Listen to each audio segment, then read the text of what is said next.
일반적으로 세상의 종교들은 그 나름대로 종교적 규범들을 지니고 있습니다. 그래서 절기에 앞서서 40일 동안은 이렇게 해라. 무슨 사순절 뭐 이런 거 있죠. 사순절. 뭐 촛불을 하나씩 켜고 끄고 뭐 이런 것들이 있고, 뭐 관상기도 하는 사람들은 뭐 기도할 때 촛불을 켜고 뭐 종을 치고 뭐 이런 것들이 있고, 구교는 정말 그런 것들이 많죠. 어떤 분이 이렇게 구교 갔다가 어떤 분이 아니라 아마 강은용지님 같은데요. 강은용지님이 이제 윤실에 사시면서 옆에 있으니까 가서 이렇게, 근데 앉았다가 일어났다 하는 게 너무 많아가지고 강은용지님 말씀하신 건지 아니면 다른 분이 말씀하신 건지, 어디 갔는데 앉았다 일어났다 하는 게 너무 많아가지고 아주 피곤했다 이렇게 얘기를 하는데, 또 뭐 사람이 죽으면 찾아가가지고서 연도라는 것도 하지 않습니까? 2시간씩 성 누구요 뭐 해주소서 뭐 같은 말을 사람만 바꿔가지고 계속 그걸 하죠. 그들 나름대로의 종교적 규범이 있는 것입니다. 그래서 이슬람은 보면 무슨 날인데 그때는 그 도로에 남자들이 우통을 벗고 이렇게 쇠로 만든 날카롭게 만든 걸로 해가지고 자기를 이렇게 치죠. 이렇게 쳐가지고 여기서 막 피가 이렇게 흐르는, 그게 그들의 규범입니다. 자기 어떤 그 죄에 대한 책임을, 고통을 못 느껴서 자기가 이렇게 몸을 해야 하는, 스스로 마치 엘리야 때에 자기 몸을 상하면서까지 불을 내려달라고 했던 거짓 선지자들처럼 그렇게 행하는 사람들도 있고, 루터도 그 베드로 성당 앞에 뭐인지 어디인지 계단이 이렇게 있는데 고행을 하도록 했지요. 그들이 사제들이 고행을 통해서 어떤 그 하나님 앞에 용서를 구하는 마음을, 육신적 고통을 이렇게 해서 무릎이 터지는 거죠.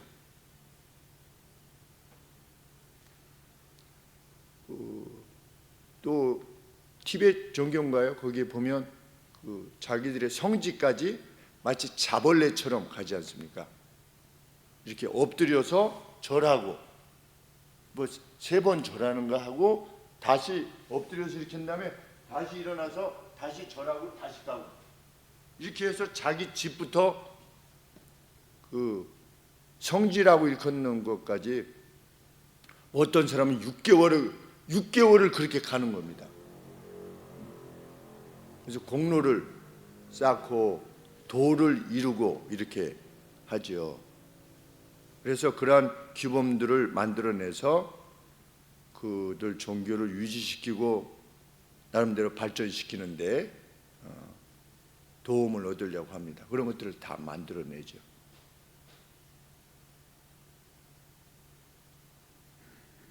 뭐 교황이든 추기경이든 심지어는 우리 기독교 내에서도 이상한 가운을 입고 나와가지고, 족보도 없는 가운들을 입고 나와가지고 여기 이렇게 무슨 박사학위처럼 이렇게 해가지고서 이게 뭐 빨간 줄 파란 줄, 그 족보가 없어요. 그게 뭘 의미하는지도 모르겠고,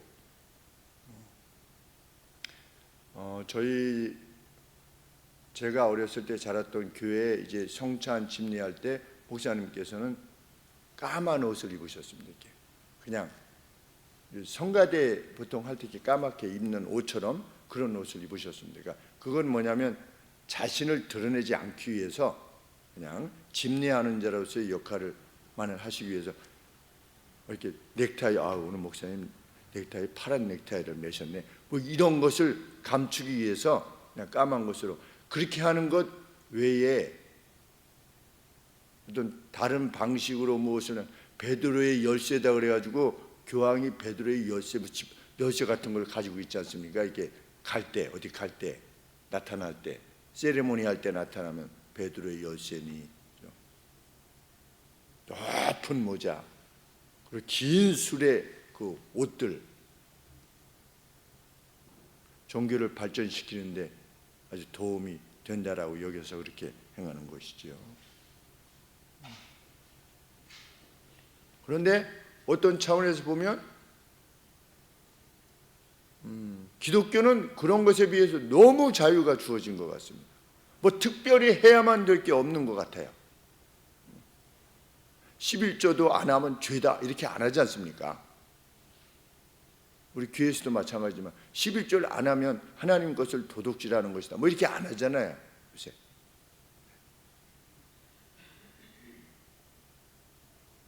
오늘 그렇게 말할 수 있는 것인지 아직 불확실합니다.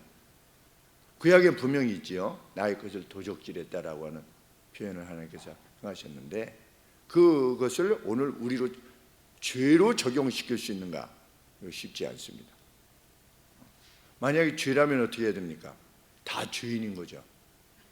그렇죠? 11조를 드리지 않는 것이 오늘도 죄라면 웬만한 이는 다 죄인이죠. 그래서 보통 일반적으로 이게 헌금 생활하는 것을 따질 때 한 개인당 한 날에 10만 원을 잡는다고 하지 않습니까? 그러니까 우리 교회 가령 예를 들어서 50명이면 한 달에 헌금이 50만 원인 겁니다. 그런데 우리 교회가 그렇지 않죠. 왜? 11조를 하기 때문에. 그러면 11조를 안 하는 거는 죄냐?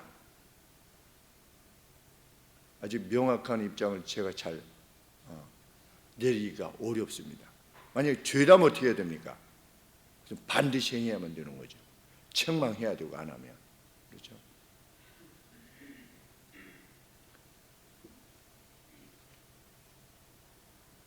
그리스도인의 2세기 초반에 그러니까 서기 100몇 년에는 주의를 지키지 않으면 그럼 그리스도인이 아니라고 그랬습니다. 로마의 감독이 초대교회의 감독이 그렇게 말한 기록이 남아 있습니다. 주의를 지키지 않으면 그리스도인의 안식일은 주의를 지키지 않으면 그는 크리스찬이 아니다. 그런데 기독교 내에서의 그 주의를 지키기 위해서는 굉장한 위험을 초래하는 겁니다. 그런 상황에서 주어진 겁니다. 이 말씀이 위협과 핍박 그런 것들이 주어지는 상황에서도 주의를 지키지 않으면 그는 그리스도인이 아니다. 그러면 그때 주의를 지킨다고 하는 것은 무엇을 말하는 겁니까? 그리스도인이라 이름하는 사람들끼리 모여서 예배를 드리는 겁니다. 그래서 많은 성도들이 죽임을 당했습니다. 그럼에도 불구하고 기독교에 너무 자유가 주어진 것 같습니다. 이래도 되나 하는 생각이 드는 겁니다. 특별히 누구한테 그런 생각이 드냐면 목사들에게 이런 생각이 들게 됩니다. 아, 성도님들이 이렇게 그냥 이렇게 하셔도 이거 되는 건가? 라고 하는 생각이 드는 거죠. 그렇기 때문에 믿음을 강화시키는 데 도움이 된다라고 하는 어떤 방법을 자꾸만 고안하는 겁니다. 그 중에 하나가 가정교회라고 하는 가정교회가 있죠. 우리나라에서는 약간 변형해서 하고 있지만 텍사스의 무슨 휴스톤이 텍사스에 있는지 잘 모르겠지만 거기에 어떤 교회의 그 누가 그 구역의 장에게 오늘로 치면 우리로 치면 구역의 장에게 세례와 성찬을 베풀 수 있는 그러한 역할까지 준 겁니다. 그렇게 하면 그러니까 그것이 어떤 또 다른 하나의 어떤 규범이 되는 거죠. 그랬더니 부흥을 했대요. 그래서 그걸 가지고 또 많이 우리나라에 들어와서 가정교회라고 하는 이름하에 그것을 집행하고 있어요. 성경에 그것을 허락한 적이 없어요. 개교회가 누구에게 그런 권세를 줄 수가 없습니다. 그런데도 그냥 하는 거죠. 마치 회중교회처럼 컨그리게이셔널 처치라고 있습니다. 컨그리게이션이 회중이잖아요. 모이는 투게더죠. 투게더 함께라고 하는 건데 컨그리게이셔널 처치는 이게 모이면 특별히 목사가 없대요. 그날 누가 마음의 감동을 받으면 나와서 오늘 내가 이걸 읽었는데 이래서 하나님이 내게 은혜를 주셨다. 그게 예배라는 겁니다. 회중교회, 이게 회중교회.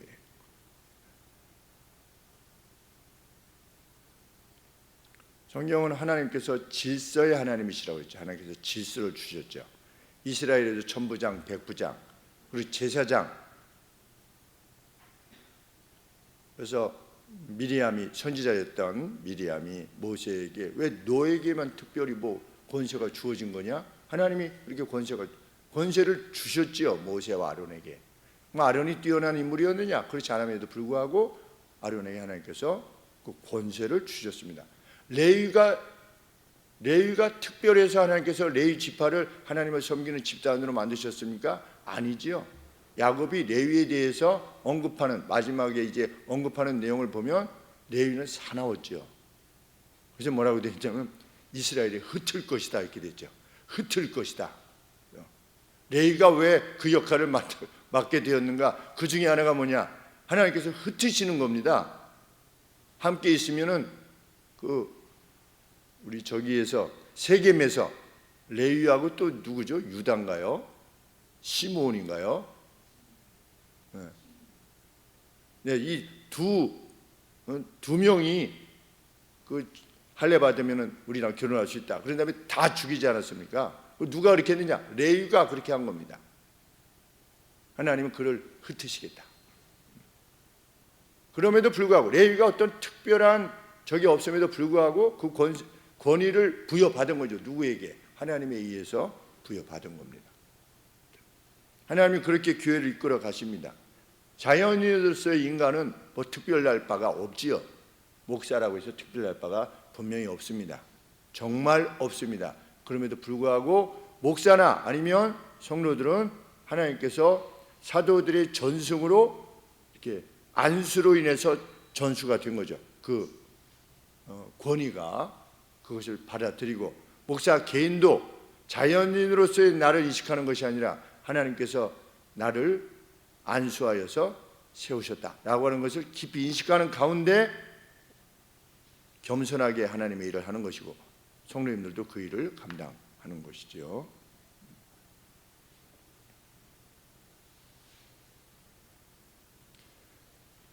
갈라디아서에 왔던 유대 그리스도인들, 예수님을 믿어도 구약의 법을 지켜야 된다라고 주장할 때 그들 마음이 어떻게 막 해보려고 했던 것이냐? 우리 사도 바울의 경우를 보면 어떻습니까? 하나님께 대한 열심을 가지고서 어떻게 했습니까? 예수님을 믿는 사람들을 핍박했습니다. 그러면 이 사람들이 전부 다 할례를 행해야 돼, 이 절기를 지켜야 돼, 그걸 통해 가지고 자기에게 유익을 받게 하기 위해서 이렇게 전부 다 그렇게 했을 것이냐? 그것은 보장할 수가 없습니다. 이 사람들도 나름대로 어떻게 생각을 했겠습니까? 예수님도 믿고, 그리고 구약의 절기도 지키고, 아니면 말고, 아니면 말면 되잖아요. 예수님이 우리 죄를 위해서 대신 죽으셨다는 것을 드리는 겁니다. 들으면서도 어떻게 하는 겁니까? 유월절 지키고, 초막절 지키고, 칠칠절 지키고, 11조 지키고, 할례 지키고, 그게 뭐 이렇게 나쁜 것이냐라고 말할 수 있는 거죠.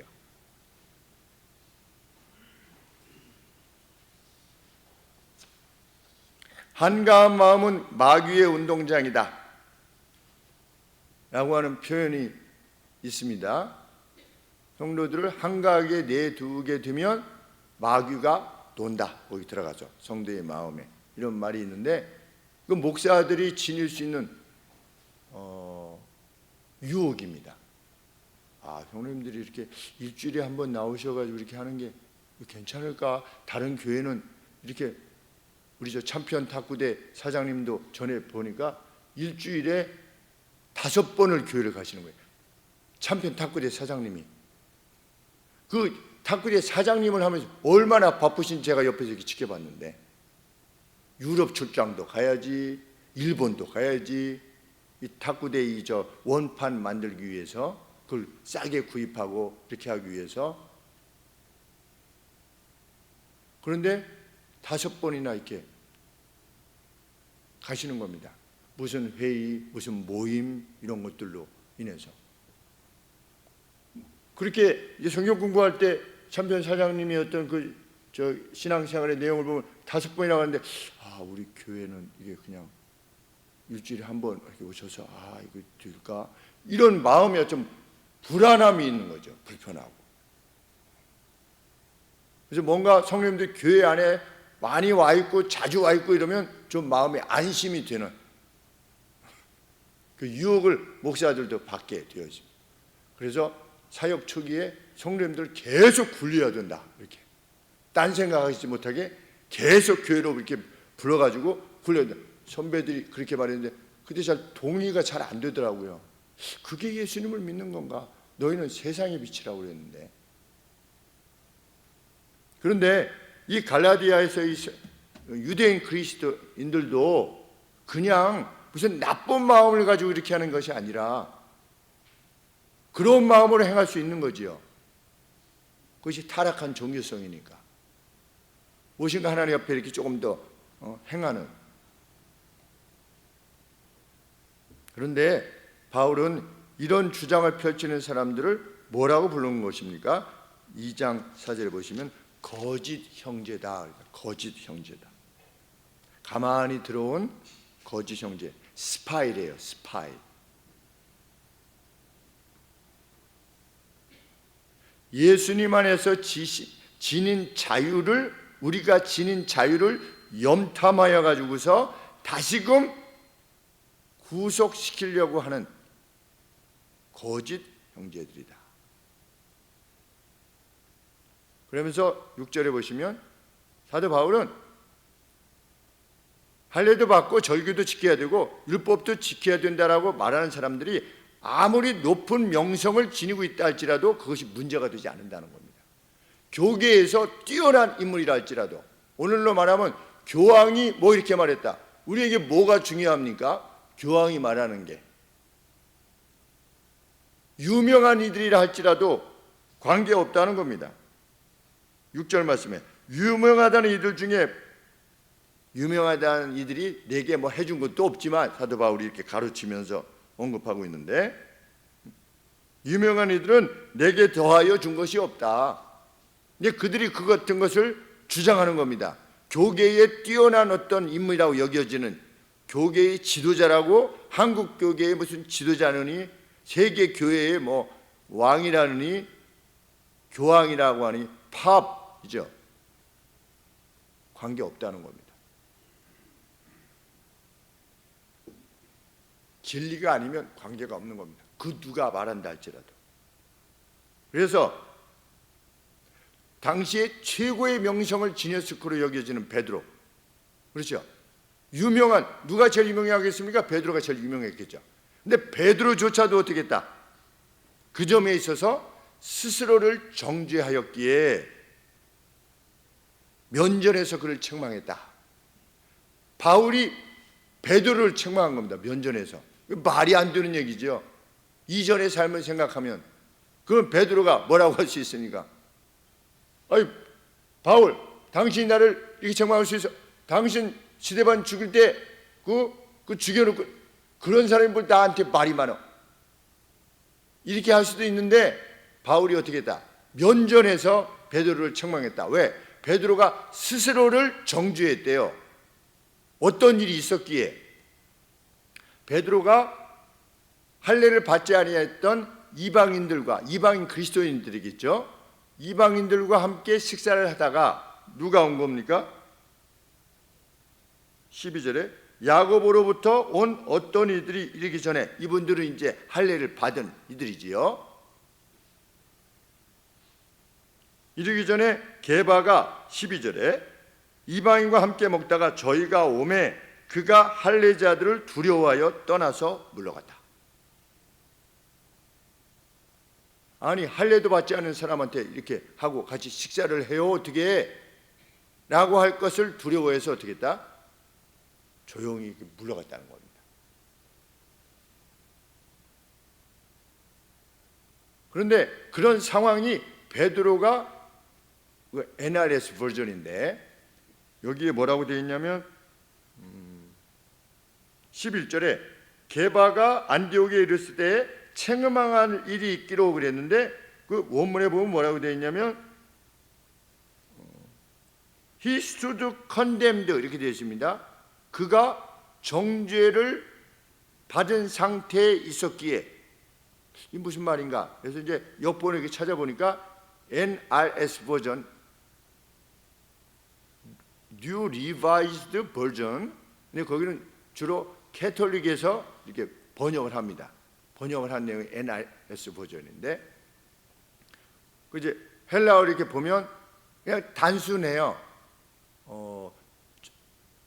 그가 정죄를 받았다 이렇게 돼 있어요. 그가 정죄를 받았다. 그래서 NRS 버전이 뭐라고 하냐면 그가 스스로를 정죄했다 이런 표현을 썼습니다. 그러니까 정죄라고 하는 것은 뭡니까? 죄가 있는 거지요. 베드로가 베드로 자신을 스스로 정죄한 겁니다. 같이 먹다가 야고보 이렇게 오니까, 야고보부터 사람들이 오니까 내가 이러면 안 되지. 할례 받지 않은 사람들하고 어떻게 내가 식사를 먹으면 안 되지. 오면 또 뭐라고 할 텐데 이렇게 하면 안 되겠구나 해가지고 스스로를 정죄했다는 겁니다. 그러니까 책망할 일이 있기로가는 좀 다른 거지요. 의미가 내가 꾸짖어야 될 일이 있기로 이게 아니고 베드로가 스스로를 정죄한 겁니다.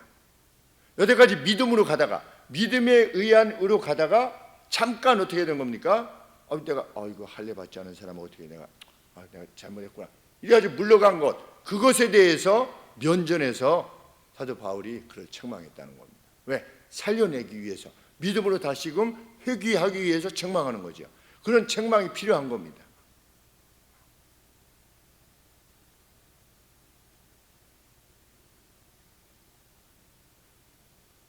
그런데 그 바울의 행함으로 인해 가지고 누구까지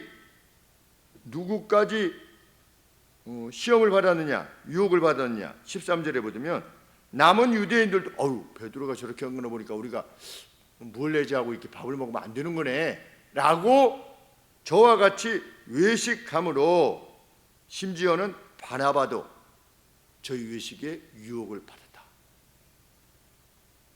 그러니까 어떤 지도자가 진리의 말씀을 떠나게 되면 오직 믿음에 의한 의로움으로부터 떠나게 되면 남의 성도님들이 다 그 유혹을 받게 되는 겁니다. 내가 이렇게 해가지고 내가 구원받을 수 있겠어? 이렇게 내가 이 정도 해가지고 구원받을 수 있겠나? 이런 생각으로 자꾸만 회귀하는 겁니다.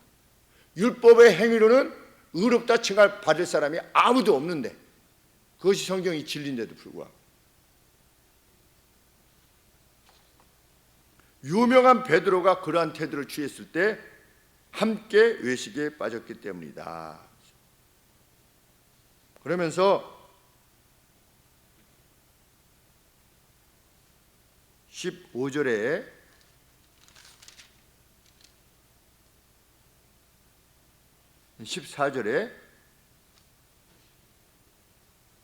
자신이 어떻게 베드로를 책망했는가를 직접 인용으로 지금 기록하고 있습니다. 모든 자 앞에서 게바에게 이르되, 따옴표, 네가 유대인으로서 이방을 좇고 유대인답게 살지 아니하면서, 무슨 뜻인가? 너 유대인이지만 유대인의 법대로 행하지 아니하고 자유롭게 행하고 살고 있지 않느냐. 지금 베드로, 당신 뭐 절기 지키고 뭐 지키고 이렇게 하지 않고 이방인처럼 살지 않느냐. 그런데 어찌해서 억지로 이방인을 유대인답게 살려고 하게 하느냐. 왜 유대인의 법을 지켜야 된다라고 그렇게 말하느냐. 당신은 유대인으로서 유대인의 법으로부터 자유하면서 왜 다른 사람은 거기다가 끼워 넣어서 속박시키냐는 거죠. 지금 베드로에게 한 말입니다, 이 말이. 근데 이 말을 직접 인용을 해가지고 지금 기록함을 통해서 갈라디아 성도들로 하여금 듣게 하는 거죠. 계속 마지막 21절까지 직접 인용입니다. 사도 바울이 베드로에게 직접 하신 말씀이 21절까지 따옴표로 쌍따옴표로 계속되어지는 겁니다. 우리는 누구와 누굽니까? 15절에 바울과 베드로 둘 다지요. 그렇죠. 우리는 본래 유대인이요, 본래 유대인이다, 네이티브다. 그러니까 어떤 하나님의 백성인 어떤 특권이 있고, 또 이방 죄인이 아니로되 이방 사람들 가운데로부터 죄인들이 아니다. 이방인들은 어떤 이방인들인데? 죄에 버려진 그 이방인들 가운데서 우리가 범죄하는 이들이 아니다. 자, 두 가지 점에 있어서 의롭다 칭함을 받을 수 있는 그 유리한 점이 있는 거죠. 왜? 하나는 태생적으로 이스라엘 사람이에요. 두 번째는 이방인들 가운데서 그들이 행하는 악을 행하지 않아요. 그러면 칭의를, 의롭다 칭함을 받을 만하잖아요. 그런데도 불구하고 16절에 사람이 의롭게 되는 것은 율법의 행위에서 난 것이 아니요 오직 예수 그리스도를 믿음으로 말미암는 줄로 아는 거로, 우리도 예수를 믿나니 이는 우리가 율법의 행위에서가 아니고 그리스도를 믿음으로써 의롭다함을 얻으려 함이라. 왜냐하면 율법의 행위로는 의롭다함을 얻을 육체가 아무도 없기 때문이다. 그러니까 이방인이든 자신이든 이스라엘 사람들이든 특권을 받았던 아브라함의 혈통은 지녔던 지니지 않았던 그리스도를 통하여서 의롭다 칭함을 받는 것이 아니냐. 17절에 만일 우리가 그리스도 안에서 의롭게 되려 하다가, 믿음에 의한 의지요. 그런데 죄인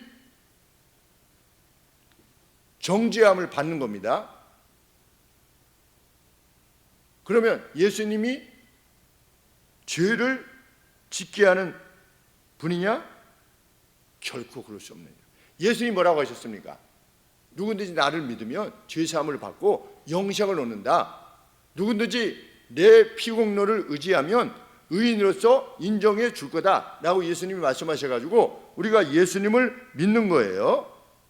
그래서 17절 말씀대로 그리스도 안에서 의롭게 되려 하는 겁니다. 오늘 우리가 그렇죠. 근데 나중에 보니까 아니라고 하는 거야. 가령 하나님께서 아니야, 너희들이 잘못 알았어. 그러면 누가 죄를 짓게 하는 것입니까?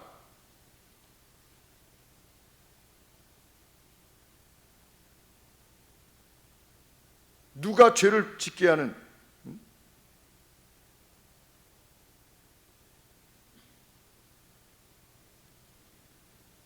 그리스도께서 죄를 짓게 하는 분이 되는 거죠. 왜? 예수님이 나를 통해서 구원을 얻는다고 했는데, 그런 줄 알고 갔는데 그거 아니야, 율법도 지켜야만 해, 너희 행함도 좀 있었어야 돼 라고 한다면 결국 거짓말 한 분이 누굽니까? 예수님이잖아요. 그리스도께서 그렇게 죄를 짓게 하시는 분이냐? 결코 그럴 수 없느니라.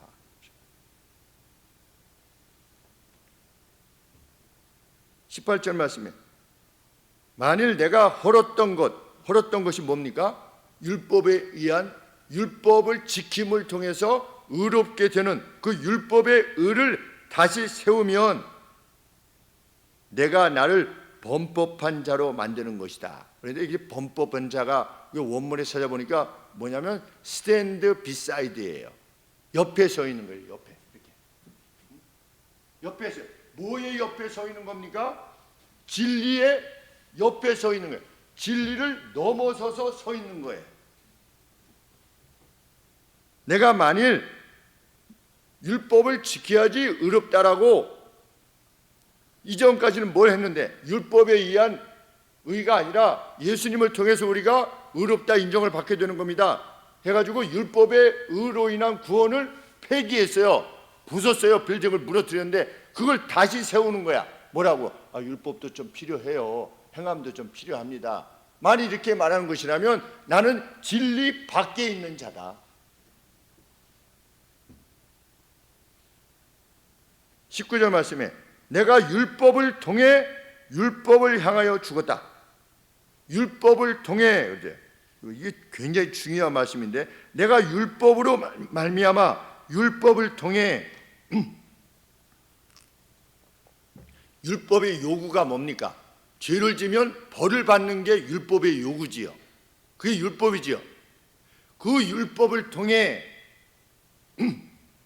그 율법의 요구를 누가 만족시키셨습니까? 예수님이 만족시키신 겁니다. 그러니까 율법의 요구를 만족시키셨어요. 율법은 죄를 지면 죄를 지면 벌을 받는다라고 하는 게 율법의 요구인데, 예수님이 오셔서 그 죄를 대신 받았어요.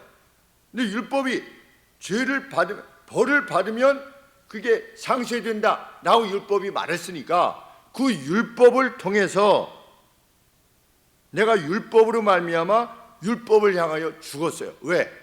이미 예수님이 율법의 요구를 만족시키셨어. 그러니까 나는 율법에 대해서는, 행위 구원으로 인해서는 죽은 자와 같이 행한다는 거예요.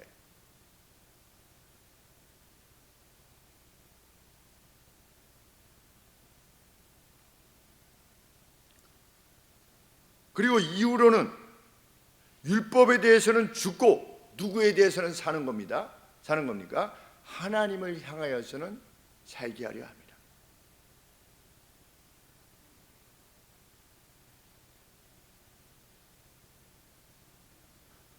야, 하나님이 너무 자유롭게 만들어 놓으시면 좀 그렇잖아. 그럴 염려가 없다는 겁니다. 그 이후로 그렇게 예수님이 율법을 만족시키심으로, 요구를 만족시키심으로 우리를 구원하셨다는 것을 받아들이는 믿음을 지닌 사람은 이후에 어떻게 사는 겁니까?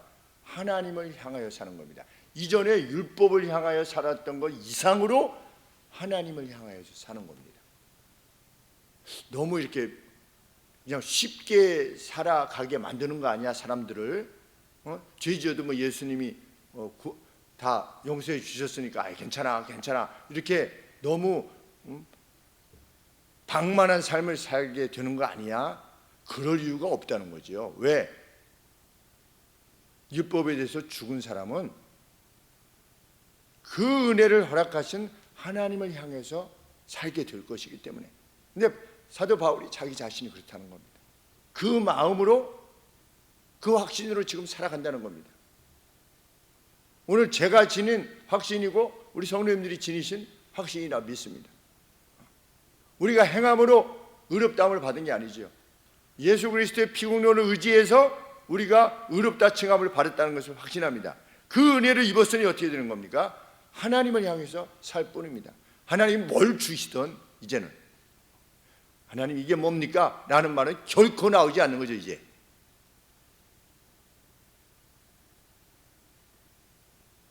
20절 말씀에 내가 그리스도와 함께 십자가에 못 박혔나니, 이것은 단순히 그리스도의 죽음을 본받겠다라고 하는 것 이상의 표현이라고 합니다. 내가 그리스도와 함께 십자가에 못 박혔나니, 죽었어요. 그렇죠?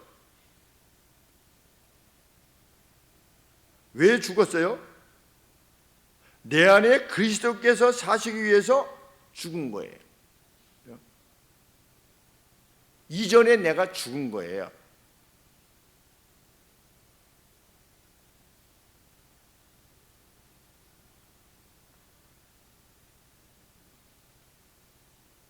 십자가가 이전과 다른 삶을 살게 하는 능력의 본질이에요. 내가 십자가에 못 박혔나니, 십자가가 이후로 하나님께로 향하여 사는 그 능력, 죄를 이기고 의에 대해서 사는 자로서의 그 삶을 가능케 하는 유일한 이유요 원인인 겁니다. 내가 십자가에 못 박혔나니, 그런즉 이제는 내가 산 것이 아니라, 내가 사는 것이 아니라 오직 내 안에 그리스도께서 사셨다.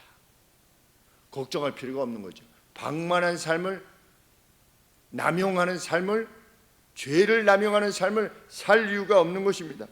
오직 내 안에 그리스도께서 사신 것이라, 이제 내가 육체 가운데 지금 살고 있는 것은 나를 사랑하사 나를 위하여 자기 몸을 버리신 하나님의 아들을 믿는 믿음 안에서 사는 것이라.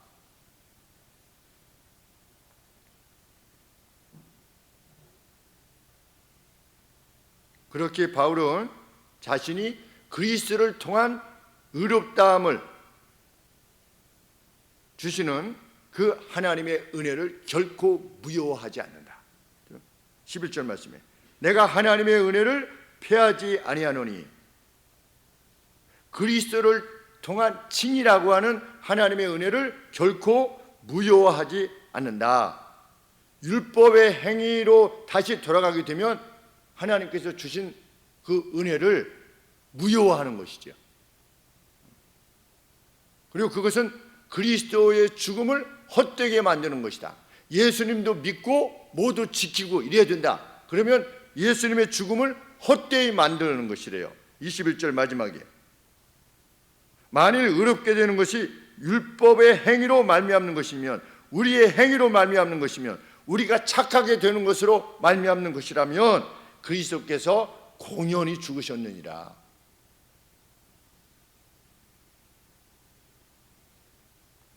성과에 따른 칭의, 내가 무엇을 이루었기 때문에 하나님이 의롭다 칭해 주시는 그러한 성과에 따른 칭의로는 우리 안에 사시는 분이 그리스도이시도록 할 수 없는 것입니다.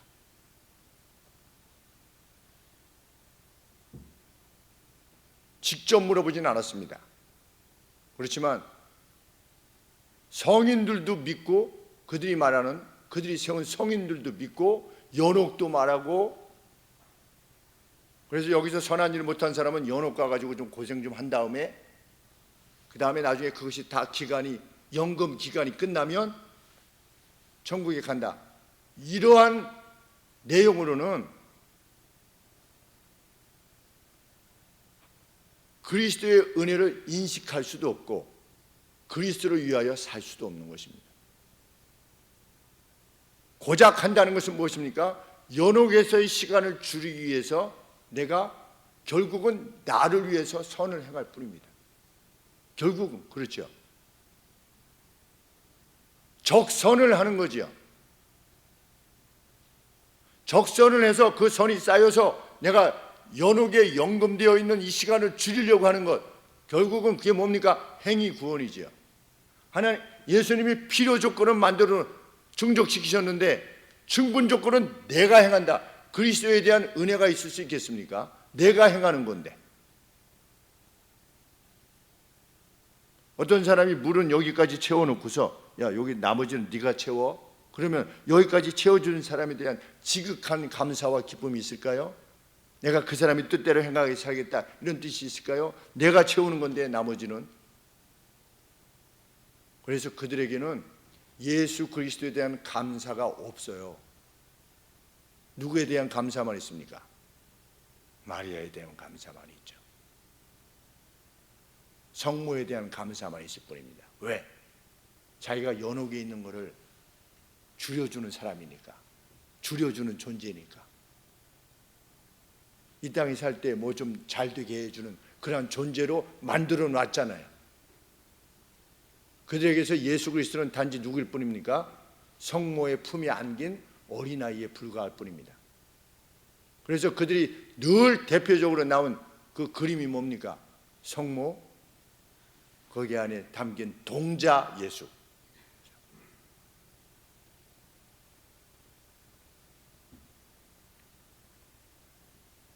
스가랴 선지서에 보면 스가랴가 환상을 보았는데 그 가운데 이제 포로됨으로부터 돌아왔던 이스라엘 사람들 중에 더러운 옷을 입고 있었던 대제사장 여호수아라고 하는 인물이 등장합니다. 스가랴가 봤는데 그 비전 가운데, 환상 가운데 이제 하나님 앞에 대제사장이었던 여호수아가 있는 거죠. 그런데 여호수아가 더러운 옷을 입고 있었던 겁니다. 뭘 잘못했는지는 몰라요. 더러운 옷을, 그러니까 오염된 옷을 입고 있었는데 하나님께서 어떻게 하시는 겁니까? 그 더러운 옷을 입히고 새로운 옷을 입히시는 겁니다.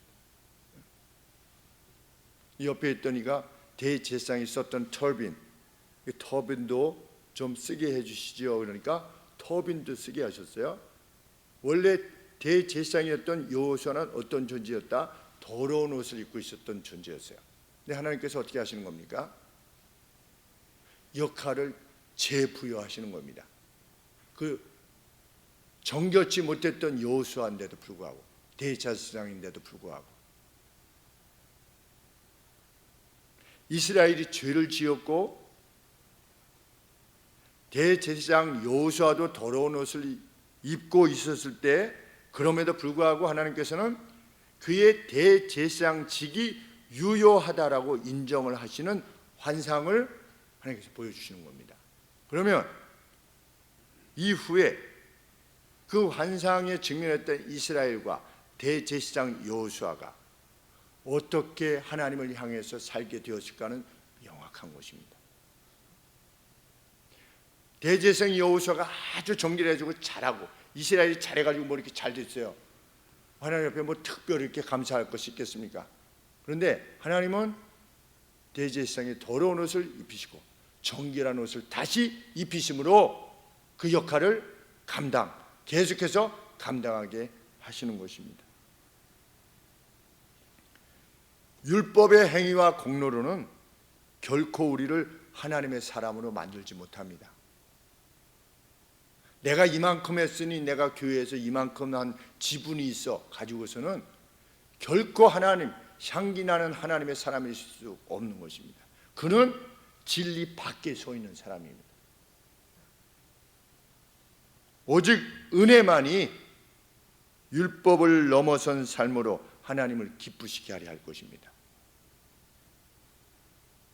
믿음에 의한 의로움만이 1만 달란트 빚졌다가 왕의 호의로 탕감받은 자만이, 그것을 정말 인식한 사람만이 율법을 넘어선 하나님의 법을 지키려 할 것입니다.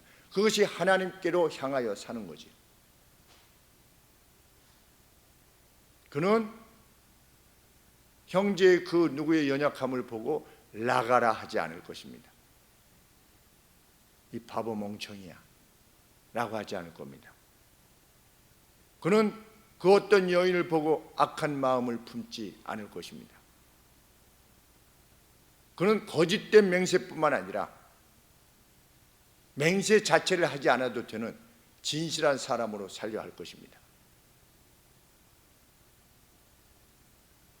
너희는 일러스되 살인하지 말라고 하는 말을 너희가 들었으나, 구약의 율법이죠. 구약의 율법을 넘어선 의로움은 뭡니까? 형제에게 참 머리가 아주 안 좋아, 사람이 아주 우리 그리스도인들은 뭐 정치인 그 누구에 대해서도 물론 순간 이렇게 막 나오려고 그래요, 그렇죠? 어떤 악한 것을 보면 나오려고 하지만 입을 삼가는 겁니다. 입을. 그런 마음도 삼가고, 오직 은혜로 말미암아 우리가 구원을 얻었으니까. 그래서 이제는 내가 그리스도와 함께 십자가에 못 박혀서, 그런 나는 죽은 겁니다. 율법의 의를 통해서 뭔가를 얻어내려고 하는 나는 죽은 겁니다. 나는 이제 누굽니까? 1만 달란트 탕감 받은 자입니다. 오후 5시에 포도원에 들어와서 일했는데 한 데나리온을 받은 바로 그 종입니다. 주인의 자비에 의해서. 그걸 누가 이루셨느냐? 오신 예수님이 이루신 겁니다. 대가가 무엇이냐? 자신의 생명이셨던 겁니다. 자신의 영혼이 있었던 겁니다. 그것을 인식하는 사람만이 율법을 넘어선, 그러니까 beyond the law죠. beyond. 율법을 넘어선 의를 행할 수 있습니다. 그는 자비할 것이며, 그는 인애할 것입니다. 그는 너그러울 것이며, 꾸고자 하는 자에게 주는 자가 될 것이며, 연약한 이들을 불쌍히 여기는 이가 될 것입니다. 그의 입에는 늘 향기로운 말만이 나올 것입니다. 그 가슴으로부터. 율법에 의한 의는 결코 이런 빛남을 이룰 수 없다는 것, 그것이 성경의 가르침입니다. 오늘 우리가 그 은혜로 구원을 입은 존귀한 자들이 되었습니다. 그것을 늘 축하하는 바입니다. 기도하겠습니다. 하나님 아버지, 감사합니다. 우리가 누구인 줄 알게 하셨음을 감사합니다. 그런 우리가 구원받게 되었음을 감사합니다. 세월이 지날수록 83년 묵은 73년 묵은 죄인이라고 고백했던 우리 박윤선 목사님의 말씀대로 세월을 가면 갈수록 60년 묵은 죄인이요 70년 묵은 죄인일 수밖에 없는 저희들을 그저 긍휼하심으로 구원해 주셔서 감사합니다. 멸망의 화구로부터 저희를 건져내셔서 영생의 자리에 이르게 하셨사오니 감사합니다. 저희 이후의 삶 하나님을 향하여 사는 자들이 되게 하여 주옵소서.